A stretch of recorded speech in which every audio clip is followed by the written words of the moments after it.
அஸ்ஸலாமு அலைக்கும் வரஹ்மத்துல்லாஹி வபரகாத்து. அல்லாஹ் சுப்ஹானஹு வ தஆலா குர்ஆனை எங்களுக்கு அவனுடைய வார்த்தையை எமக்கு வழிகாட்டும் நூலாக ஆக்கி வைத்திருக்கிறான். யாருடைய உள்ளத்தில் மறுமை நாளை பற்றிய சிந்தனை, மறுமை நாளை பற்றிய எண்ணம், தனக்கு ஒரு மரணம் இருக்கிறது, அதற்கு பின்னால் அல்லாஹ் என்னை விசாரிப்பான், நான் அவனிடம் அவன் எனக்கு தந்த அருட்கொடைகளுக்கெல்லாம் நான் பதில் சொல்ல வேண்டியிருக்கிறது என்கிற எண்ணம், சொர்க்கம் நரகம் என்கிற முடிவொன்றிருக்கிறது என்பதையெல்லாம் ஆழமாக உள்ளத்தில் நம்பிக்கை கொண்டிருக்கிறாரோ அவருக்குத்தான் இந்த குர்ஆன் மிகவும் வழிகாட்டும். அல்லதீன யுமினூன பில் கைப் என்று அல்லாஹ் சுப்ஹானஹு வ தஆலா முத்தக்கின்களுக்கு, அல்லாஹ்வை அஞ்சி பயந்து வாழ்பவர்களுக்கு வழிகாட்டும் அவர்களுடைய பண்புகளை சொல்லும்போது முதலாவதாக மறைவானவற்றை அவர்கள் நம்பியிருப்பார்கள் என்கிற விடயத்தை பேசியிருக்கிறது. எனவே குர்ஆனுடைய ஒவ்வொரு வசனத்திலும் ஆழமான கருத்துக்கள், அதனை நாங்கள் விளங்கும்போது எங்களுடைய ஈமானில் உள்ளத்தில் அசைவு ஏற்படும்.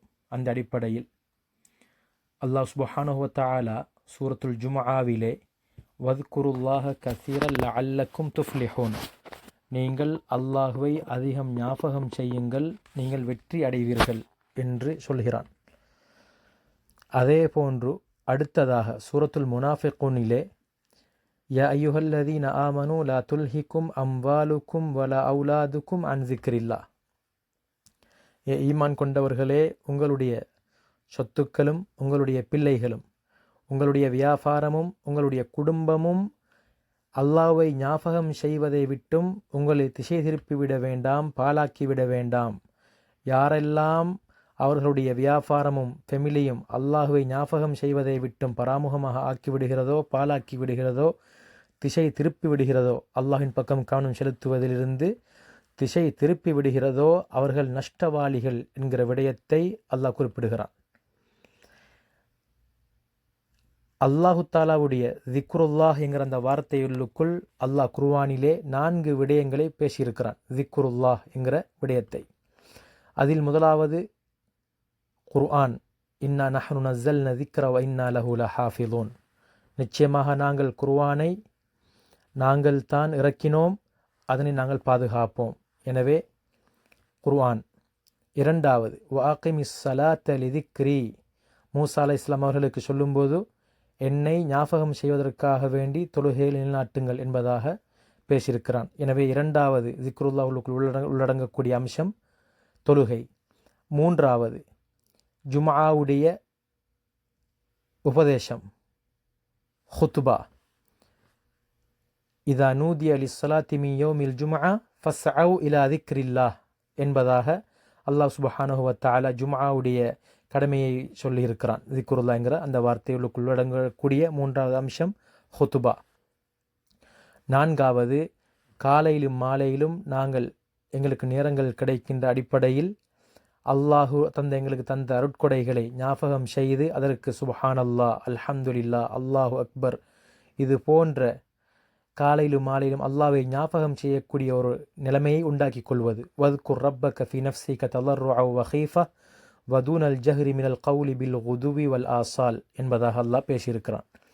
எனவே திக்ருல்லாஹ் என்கிற வார்த்தையுள்ளுக்குள் இந்த 4 அம்சங்களும் உள்ளடங்குகிறது. அதே போன்றுதான் ஒரு மனிதன், அல்லாஹ் சூரத்துல் ஜும்ஆவிலே தொழுகைக்கு அதான் சொல்லப்பட்டு விட்டால், விசேடமாக ஜும்ஆவுடைய தொழுகை நேரத்தை பற்றி பேசும்போது சொல்கிறான், ஜும்ஆவுக்கு அதான் சொல்லப்பட்டால் நீங்கள் ஈடுபடுகின்ற உலக சார்ந்த அம்சங்களை விட்டுவிட்டு அல்லாஹ்வின் பக்கம், அல்லாஹ் தஆலாவுடைய ஞாபகம் செய்வதன் பக்கம், அல்லாஹுவை பற்றி பேசக்கூடிய விடயத்தின் பக்கம் விரைந்து செல்லுங்கள். அதற்கு பின்னால் என்ன சொல்கிறான்? தொழுகை நடந்து முடிஞ்சதுக்கு பின்னால, ஹுத்பா உபதேசம் நடந்து தொழுகையும் நடந்து முடிஞ்சதுக்கு பின்னால, ஃபந்தஷிரு ஃபில் அர்லி வப்தகு மின் ஃபத்லில்லாஹ், என்ன செய்யுங்கள்? உங்களுடைய உலக அம்சங்களில் குடும்பத்தோடு தொழிலோடு நீங்கள் இதற்கு முன்னால் ஈடுபட்டது போல அவர்களுடன் அந்த தொழிலில் ஈடுபடுங்கள் என்பதாக பேசியிருக்கிறான். ஒரு மனிதன் அவனுடைய நேரத்திலே வணக்க வழிபாடுகளுக்கென்று கொடுக்கின்ற ஒரே ஒரு நேரம் தொழுகைக்காக கொடுக்கின்ற நேரம்தான். ஏனைய அம்சங்களை எடுத்து பார்க்கும் பொழுது அது நாங்கள் என்னென்ன வேலையில் ஈடுபட்டு கொண்டிருக்கிறோமோ அல்லாஹுமாக்கிய விடயங்களில் அந்த நேரத்திலே ஏனைய வணக்க வழிபாடுகளை செய்ய முடியுமாக இருக்கும்.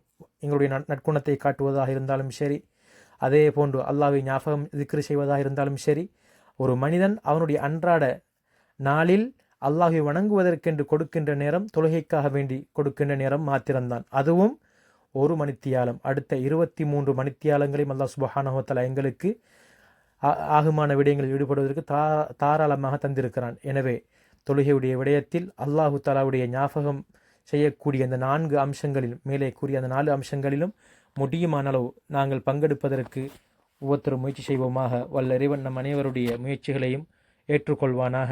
அஸ்ஸலாமு அலைக்கும் வரஹ்மத்துல்லாஹி வபரகாத்துஹ்.